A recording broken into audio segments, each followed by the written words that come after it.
closer to the team match of Kawaki and Boruto versus Warriors King Jura. I've seen a lot of great videos of people speculating what type of abilities that the Jogan will have. We all know the Jogan's about to make his appearance. Like, I've been saying it on this channel for like a year and a half straight. I was right about the whole situation that we're experiencing currently in the manga. I've made several videos about how Momoshiki's about to enter the battle, Kawaki and Boruto versus Jura, which is going to turn to a death match because Momoshiki's going to come out, which is ultimately going to lead us down the path of the Jogan. In itself, it's going to be very important because Kashin Koji will die in the series, and he's going to die by the hands of Code. Kashin Koji being removed from the story is the most plausible route that Ikimoto and Kishimoto can go, because right now Kashin Koji is dictating everything in the story. But this goes against Boruto's character. Like I said in the past, he's just like Miles Morales. He's going to do his own thing. Why Boruto completely disregarded Kashin Koji's orders and entered the battlefield to save Konohamaru. It's going to be a replacement, the star of hope that Boruto's need to change the future without Kashin Koji. Start the video. If you've been enjoying the content on this channel, please leave a like on this video so we can beat the algorithm. On top of that, if you're feeling generous, go ahead and subscribe. Out the way, you know it's theory time. People believe that the Jogan's going to have the ability to control time. I feel like time control is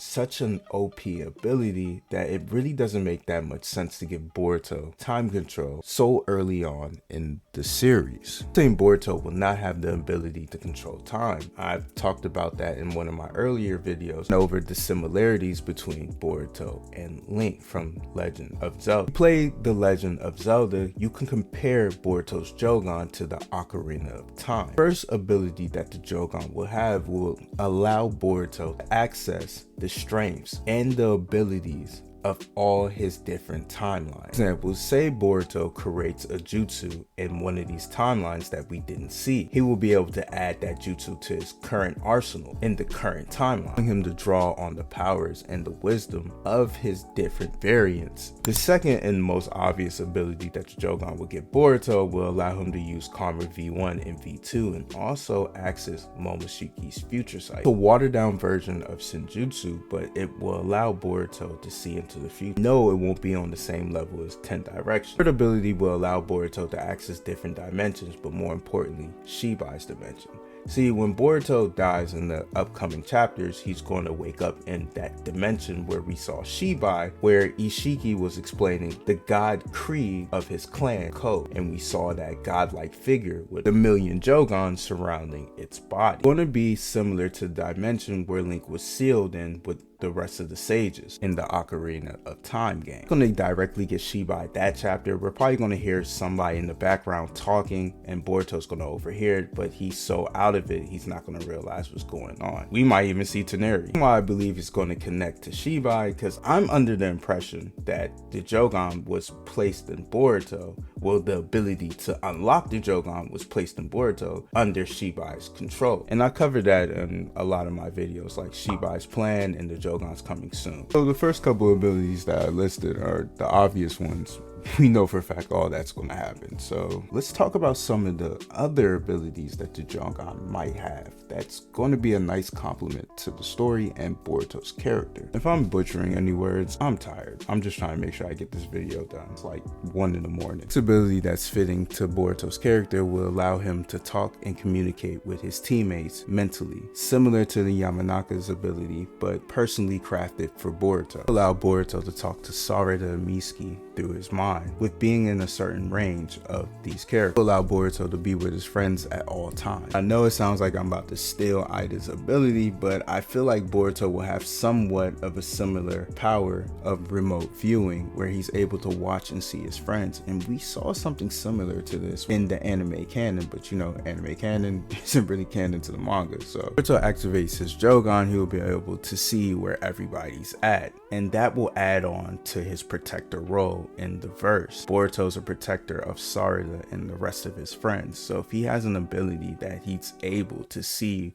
where they're at whenever, Boruto will be able to protect everyone. And this ability also helps cancel out Kashin Koji. Kashin Koji is helping Boruto keep an eye on everything through his frogs, a super surveillance system. Once Kashin Koji is gone, Boruto is going to need a way to see where his friends are at all times, why he remains in hiding, because omnipotence is continuously affecting the people around him, aka Konohamaru, the last chapter. Even though Konohamaru wanted to listen to Boruto and Boruto saved his life, that doubt from omnipotence, casting doubt in all his actions, almost costing his life. Think about it. Boruto with telepathy and remote viewing, just think about the coordinated attacks he can do with Sarada. Sarada's black hole ability is probably the most broken MS Sharingan feat we've seen in such a long time, that if she's able to coordinate with Boruto in surprise attacks with her black holes, bro, that duel will be unstoppable. Y'all know Ida is scared to use her remote viewing because she doesn't want the bug Gotri clone to see her. So if Boruto has remote viewing,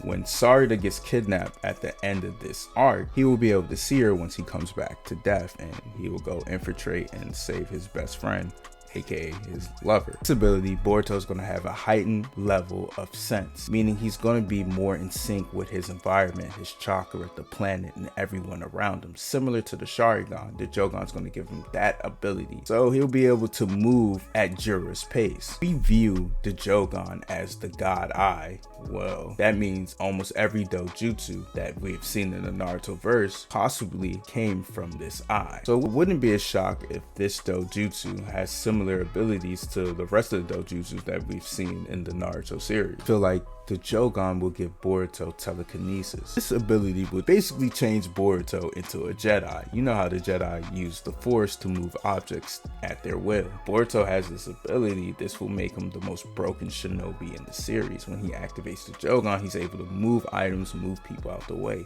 And that also plays into the protector role that Boruto has assumed. So we'll be able to move people in and out of danger. Basically just putting his hand up with the Jogan activated, moving them towards him, especially if we have any more invasion arcs where Jura goes to the Lee village, tries to attack Hema to get stronger after he loses his battle. Well, a stalemate in their battle. Lastly, I believe Boruto is going to have energy manipulation. Let me explain. So say you send a chakra attack at Boruto, he'll be able to manipulate it in any type of way using his. This will help Boruto evade any type of attack. Before I end this video, there's something else I want to touch on. A lot of people believe the Jogan is going to activate in this battle against Jura versus Kawaki and Boruto, and I'm here to tell you, no, it's not. I know this because of episode 1 of Boruto and the first couple pages of the manga. First time we saw Boruto activate the Jogan, it was also Kawaki's first time of seeing the Jogan activate. Just go back and watch that first episode.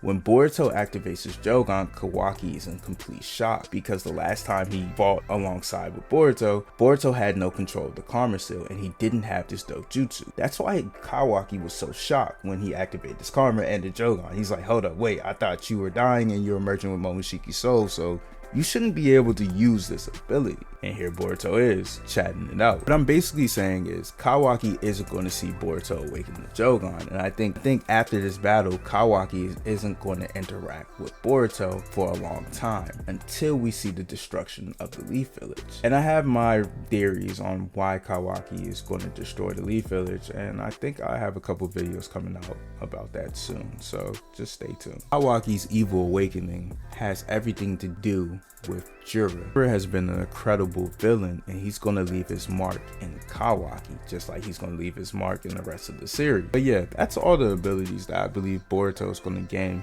with the Jogan. The Jogan is going to be the most broken dojutsu we've probably seen in a long time, and it's probably the most hyped and anticipated dojutsu in the Naruto / Boruto franchise. We've been talking about the Jogan for years. And thanks to the most recent interview that Kishimoto had in Paris alongside with Ikimoto, we know this eye is canon and it's coming very soon. As much as everybody's hyped for the Jogan, you have to remember, when the Jogan awakens, it's going to be a bittersweet moment because we will see that we're getting closer to the end of Boruto 2 Blue Vortex. And I know it just came and it's about to be gone. Because like I said, Kawaki doesn't see Boruto awaken the Jogan. So whatever happens between Jiraiya, Kawaki, and Boruto in this arc, Kawaki isn't going to interact with Boruto for a long time until the destruction of the Leaf Village. But that's it for this video. Like, comment, subscribe, and let me know what you think down in the comments. And I'm out.